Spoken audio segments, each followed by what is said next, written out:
Hello Internet, it's Ludo. I'm running out of time to film today, but my neighbor has been revving his engine in his driveway for about 20 minutes. It sounds like a jet plane. We're just gonna ignore that. I just want to address the elephant in the room really quick. These lashes are huge. I look like a Muppet. I hope they're not too distracting. I don't feel like taking them off and redoing my liner, but I do acknowledge that they're a little bit much. On the off chance you like them, they are the marigold style from House of Lashes. Anyways, we're here today because I have a ton of empties. These are my empties from, I think, pretty much the whole year. Cumulative from January to September 2020. As a lot of us have acknowledged, it's been a hell of a year for everybody, so let's go ahead and see what I was using. My lash keeps getting tangled in my bangs. Okay, we're gonna start with skincare because I feel like that's what most people have the most of for empties, and I'm no different. So the first things I have are 2 bottles of the Sephora Collection Triple Action Cleansing Water. This is a micellar water, and it is the newer formula of the Triple Action from Sephora Collection. This one has the zinc added in it. This is my favorite micellar water on the market currently. I've tried Bioderma, I've tried Garnier, I've tried Nivea, but this one takes the cake for me. It's really good. I like how it's infused with the zinc, so I can almost use it as a toning step, but it still works really well as a makeup remover. I don't take off a full face of makeup with this. This is more meant to clean under my eyes or clean my face in the morning. I don't always use like a soap and water cleanser in the morning. If I wasn't wearing makeup the day before, I'll actually just go in with a cotton round and this stuff. I find this formula to be really gentle, but I gave a bottle to my sister and she said it stung her eyes. So kind of a your mileage may vary sort of product. I can get this right in my eyes and it doesn't sting. I do have another micellar water in here. This is the Micellar Magic from Tarte, and it has a little pump on the top. I actually bought this while it was on sale because I intended on decanting some of this stuff into this bottle because this just has a flip top and I do like to have a pump. It was okay. I find it's overpriced for what it is at full price. It just worked like a regular micellar water. But I will say that the packaging is really nice and sturdy feeling, whereas the Sephora Collection one is kind of more flimsy, if that makes a difference to you. This would be a good one to like throw in a gym bag or something like that. In terms of repurchasing either of those micellar cleansers, Sephora Collection actually came out with a big bottle of the Triple Action Cleansing Water with a pump. So I went and bought that. I still think I'm gonna hold on to this bottle for travel because like I said, it is really hefty and sturdy. But yes, I like the formula of this stuff better. Next, I have an empty full-size tube of the Sephora Collection Clean Skin Gel. I've been through so many of these. I want to say about 5 or 6 since they even came out with this product. I bought it probably the day it was released and I've been using it ever since. I love that this is a gel cleanser that just cleans your skin without stripping it or doing anything super funky. It does have amino acids in it to help balance out combination skin types. It also doesn't sting my eyes at all. I can literally rub this in my eyes and I'm still good to go. I think I have a couple backups of this in my bathroom already because they're selling it as part of skincare sets at Sephora and it's a really good deal, so I buy them and end up with doubles of my favorite cleanser, so that's fine. But I am trying a bunch of other cleansers right now. I'm trying the Ulla Henriksen Truth Juice, the Omorovitsa Moormud, and the Kate Somerville Delicate, I believe. So that's a lot of cleanser for me to go through. I only have one face, and like I mentioned before, I usually only wash my face at night with soap and water, so it might take me a while to get to those backups. All right, I have an empty eye makeup remover here from Sephora Collection. This is the waterproof eye makeup remover with cornflower floral water. There's going to be a lot of Sephora Collection in here, guys. I was either gifted or purchased most of the clean skincare line when it released, and I'm just getting around to finishing most of it now. Regardless, this is my favorite eye makeup remover. It takes off lash glue, it takes off liquid eyeliner, takes off glitter without getting it everywhere. This is pretty indispensable in my life. I have another one that's halfway done over there, and then I have a backup in my stock drawer. I wish they sold this in bigger sizes. I don't know why they're not, because they used to sell the old formula in some pretty big bottles, but this one only comes in the 125 ml and then like an even smaller size, I think, like a travel size. As an aside, one of my coworkers mentioned that this smells like cilantro, and now I totally smell that. I can't unsmell it, so thank you, Cassandra. I have a full-size serum from Farmacy here. This is the Very Cherry Bright Serum. I did buy this. Aside from that Omorovitsa cleanser, I think this is the most expensive skincare product I've ever purchased. It did take me a long time to go through this though. I bought it at Christmas and I finished it like a month ago. It probably ended up going bad because I found it was less and less effective over time. I really liked the effect at first. Like, I considered it a holy grail. I was recommending it to everybody because it just evened everything out really nicely, evened out my skin tone, texture, blemishes, stuff like that. Really just made my face look better and very brightening, as the name would suggest. It's still my favorite vitamin C serum. I'm pretty picky with vitamin C, honestly. This is 15% Acerola cherry vitamin C, which seems to really work well for my face. A lot of like orange or lemon derived vitamin C's, if that's a thing, they don't work as well for my face. Like the Ulla Henriksen stuff is kind of on me. I found this worked well, but I don't think I'll be repurchasing it. And then this little baby guy. This is a face serum from Sephora collection. It's not part of the clean line, but it does say that there are 96% ingredients from natural origin, which is also something they say on the packaging for the clean products. So I don't know about that. So I'd left a review on the Sephora website complaining about the packaging. I was saying, like, why would you make a serum so small? That's something people are using every day. It would take like 2 months to get through this maybe. And if people are going through 6 of these in a year, they're ending up in a landfill. The packaging is made out of recycled plastic, but I do know that pump top products, the actual pump cannot be recycled in most places in the world. So yeah, I was getting really pissed off at the idea that this was such a tiny serum and it would take somebody no time to get through it, and then they'd have to repurchase it, and it's $12. Why just not make it $24 and make the packaging bigger? It doesn't make any sense. And then today I looked at how much is in here, and these two have the same amount of product. They each have 30 milliliters or 1 fluid ounce, which coincidentally is the same amount of product you get in a foundation. So in that case, I'm actually really glad that they minimized the packaging on this and made it just like a clear plastic that can be recycled easily. The pump can't be recycled. Whereas this whole component from Farmacy, a brand that claims to be very sustainable, can't be recycled. It's colored plastic, which is really difficult to recycle. And then you have the airless pump, which I don't think those are recyclable at all. Rant about recycling aside, this was a nice serum. Like I mentioned, it did smell really strongly of Fruit Loops, which was really weird for like a mushroom serum. It's supposed to help reduce dullness. I did find it actually did that and it felt nice going on. The textures of these serums are really thin and then they sink into the skin pretty much on contact. So it didn't feel very moisturizing or anything like that. I wouldn't go for it if you have easily irritated skin or really dry skin or any sort of eczema or anything like that. I would not repurchase this, but if they came out with like a matching mask or moisturizer or cleanser or something inspired by this anti-dullness mushroom ingredient, I might check that out because I did like what it did to my face. I just really couldn't stand the fragrance and I'm not much of a serum person anyway, honestly. So next I have a face mist that I really enjoyed. This contains mushroom as well, actually. This is the Youth to the People Adaptogen Soothe and Hydrate Activated Mist. This stuff was awesome. I really loved this face mist and I was really sad when I finished it. I mean, I was happy because I felt all accomplished for finishing something, but I really want it back. I think I'm actually going to repurchase this. I bought this at Christmas and it took me about 6 months to go through.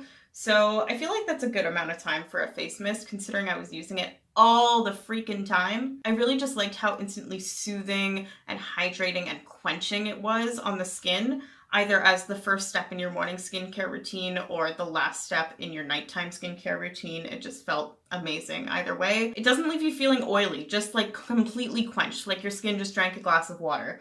The mister on it is super, super fine. There's no scent. And I love that it comes in this glass bottle. Glass is a lot easier to recycle than plastic, and I'm actually going to be reusing this bottle to put some of my hair products in. Only a couple more Sephora Collection products, I think. So I have this 3.0 Nourishing Moisturizer from Sephora Collection. It took me forever to go through this.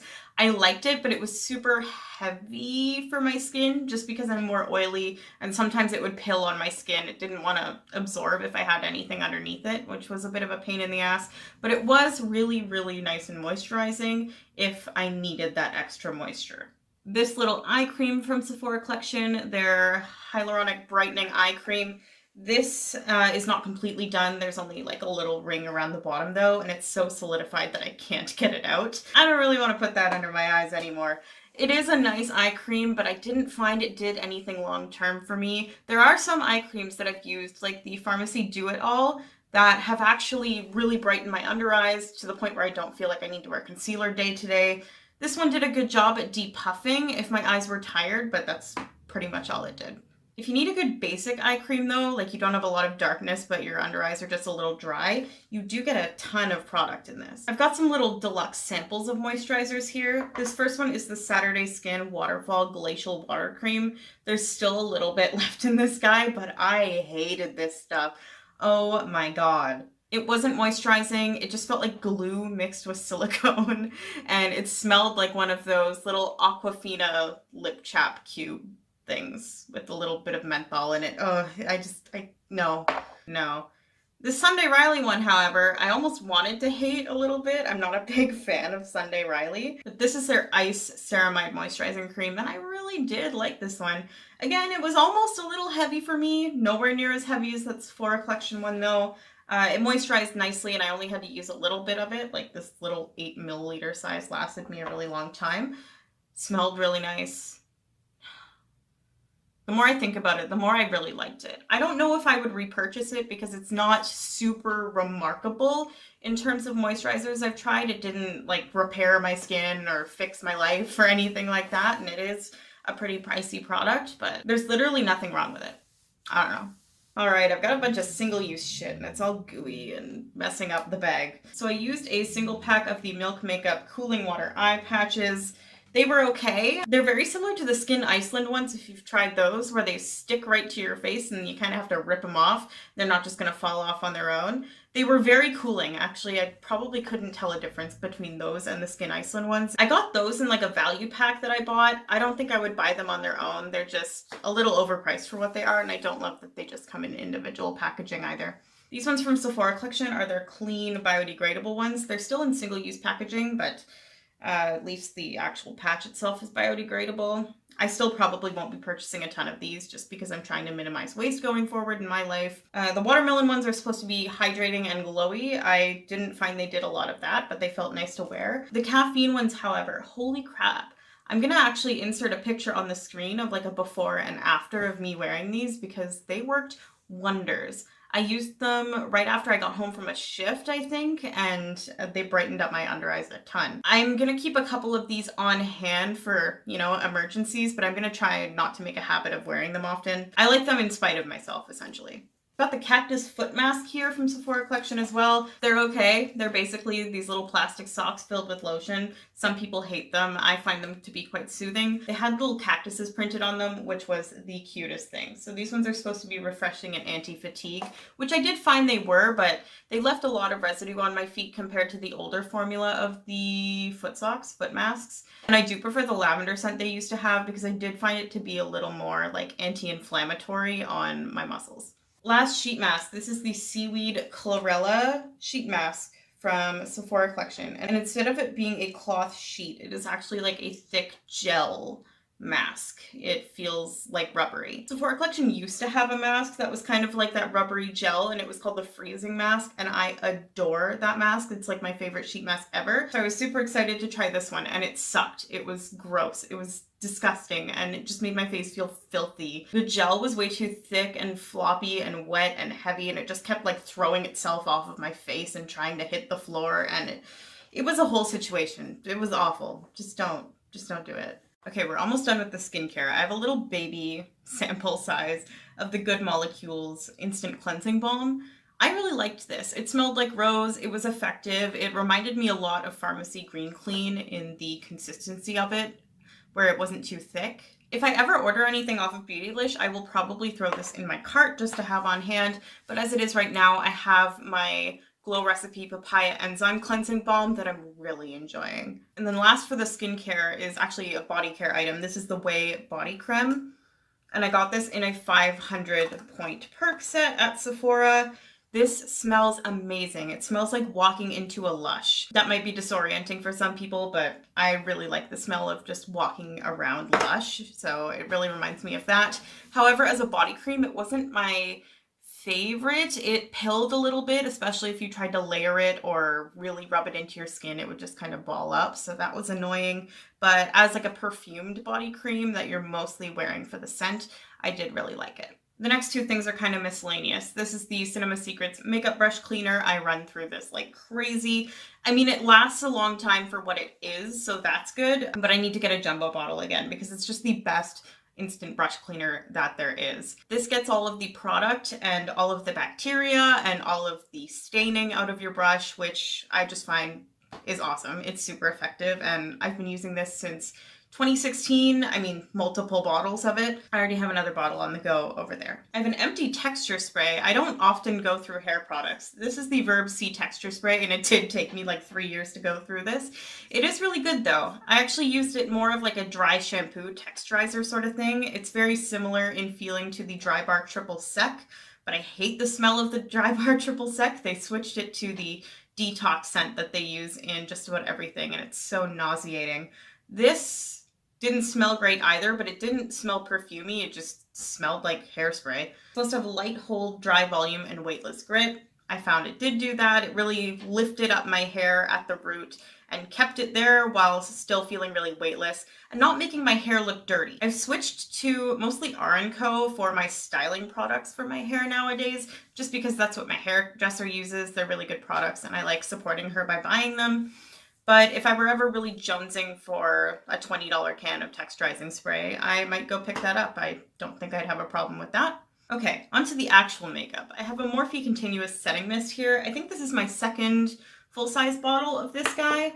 I actually just repurchased it. I was without it for a little while, but I just like it so much. I'm not a big Morphe fan, honestly. I don't really like their eyeshadows. I don't really like most of their products other than a couple of the eye brushes and their setting spray, but I love that setting spray. As an oily skinned individual who loves wearing cream products, this stuff is so indispensable. It actually holds the cream products in place without taking away the dew and the shine that they give to your cheeks in the first place, which is why you're wearing them. It also helps to lay down powders, especially powder foundation. This makes powder foundation look like liquid foundation on your face. It's amazing. It lasts an okay time for an aerosol. I mean, I run through it in about 3 months, which is quicker than any other setting spray, but I'm fine with paying $20 every 3 months for this. Mascaras. Oh my god, I have so many mascaras. It's almost like I use it every day. I have the Hourglass Caution Mascara. Sorry, these are disgusting. Oh, they're all covered in sheet mask. It's always the sheet masks. So the Hourglass Caution Mascara, I really liked this mascara in the full size.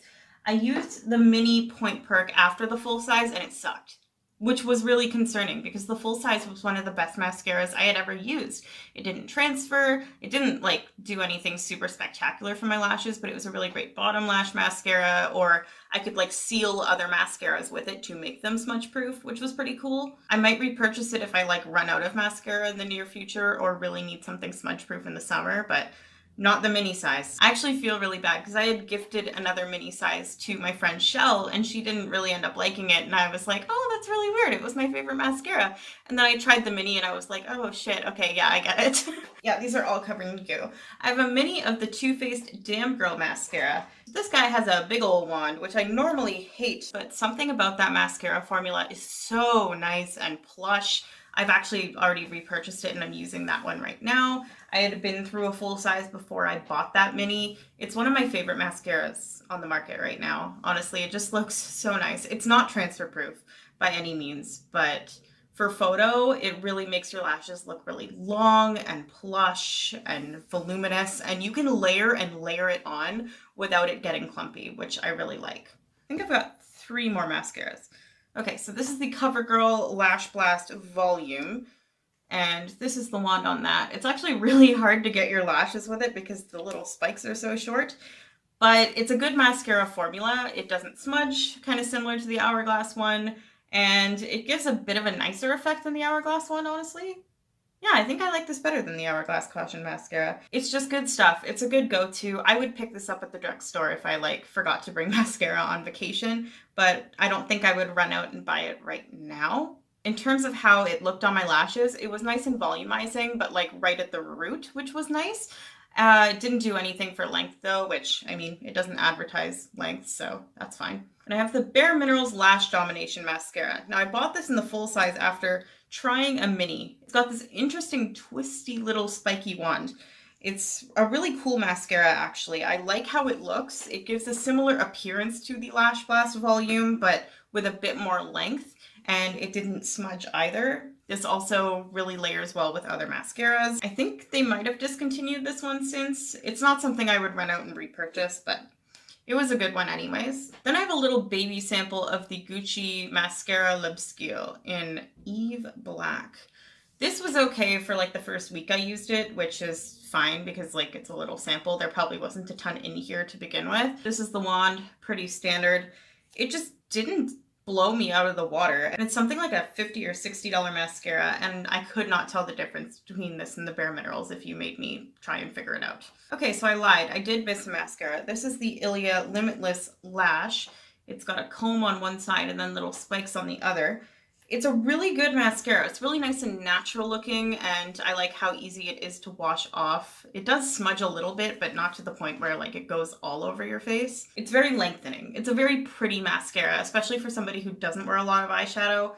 However, I do wear a lot of eyeshadow, so it didn't really look like anything super special on my lashes if I had like a neon look on. Okay, enough mascara. Let's talk brows. I have 4 of these Benefit Precisely My Brows. I have 2 Point Perks in the shade 3.5, and then I have a mini in also 3.5, and then I have a full size in the shade 4. I really like that brow pencil, obviously. It's probably like my second favorite brow pencil. I do have one that I like more that I also have an empty of here, but I love how long the Benefit one lasts on my brows and how long it lasts in the tube as well. Like I can get a good 3 or 4 months out of that full size. However, my personal favorite brow pencil right now, I hate to say this because it's a brand that I don't really like supporting, but it is the KVD Vegan Beauty Signature Brow Pencil. You won't be able to see it because it's empty, but it has a really thin, like ellipsis shaped tip to where you can get those really fine microbladed brow hairs. I have another one open right now. And again, I hate that it's so expensive and that it's KVD, but it's the only dupe I have found for the Hourglass Arch Precision Micro Brow with the same kind of similar tip. But that one's like $38 and lasts me a month, whereas this one lasts me 3 months and is $26 or something like that. I'm just losing a lot of brow hair lately, so I need to have something super fine that I can draw strokes with. The last product I have for the brows is the Sephora Collection Microblade Effect Brow Pen. So it's just a little brush tip pen for your brows, but they only come in 2 colors, which is kind of weird. And this is the deeper color, Universal Deep, and it just didn't end up being deep enough for me. It maybe was for like the first week I used it, but it really ran out of ink quickly. It also didn't like to go over foundation. It almost just wasn't pigmented enough of a formula. It was more of like a watercolor stain. So it would go great on bare skin, but not if you had any kind of moisturizer on your skin because it would just like bead off, kind of like when you try and draw with a marker on plastic. So yeah, it was just a little too sheer and it ran out too quickly. If you're looking for a good intense brow marker, I would go for the Hard Candy brow pen. That one is really legit. We're getting there. We're almost done. I have an empty of the Smashbox 24-hour Photo Finish Shadow Primer. This is the best eyeshadow primer in the world as far as I'm concerned. It just keeps my shadows on all day. It keeps them true to pigment, doesn't let them fade, and doesn't let them crease. It's not hard to blend on top of. It's not sticky or anything like that. It's basically just your regular clear eyeshadow primer, but it is really, really effective for oily eyelids. This is probably my 3rd tube. They take me so long to go through. I have a backup that I'm using already. I have an eyeliner here. This is the IT Cosmetics Superhero Liner. It's a little brush tip liner and it is my favorite on the market. This really converted me to like a brush tip pen style liner. I would always use like the little dip pots before that because that was the only way I could actually get a good line going on my eye, and all of the other pen brush style ones, even if I liked them, they just ran out too quickly or they started fading. This one lasted me probably about a year, which is crazy. I don't do winged liner every single day, but I would say I maybe do it like 3 or 4 times a week, or at least I did while I was using this one. It never faded, it stayed on all day, it was super easy to use. It just made my life a lot better when it came to winged liner. I did buy a backup when it was on sale for, God, I want to say like Memorial Day or something, and I'm already using that one. I have a little baby point perk of the Fenty Beauty Matte Pro Filter Instant Retouch Primer. This is like their blurring one, sorry, not their mattifying one. I really scraped the bottom of this. I don't know why. I was like so determined on finishing this. I was literally scraping the bottom out of it when it wouldn't come out of the pump anymore. It was okay. It wasn't drying. I don't find it really blurred my pores at all. It felt nice going on, but it didn't really make any noticeable difference in the wear of my makeup or how it looked on my face. I have a foundation here. This is the Maybelline Dream Cushion, and I have to finally admit that it is donezo. This is the best cushion foundation I've ever used. I think it's one of 2 cushion foundations that I've used, but it's better than the Wet n Wild one. That's all I know. It looks so fresh on the skin, but it doesn't transfer. It's a really good cushion foundation, again, for somebody with oily skin who wants to look dewy.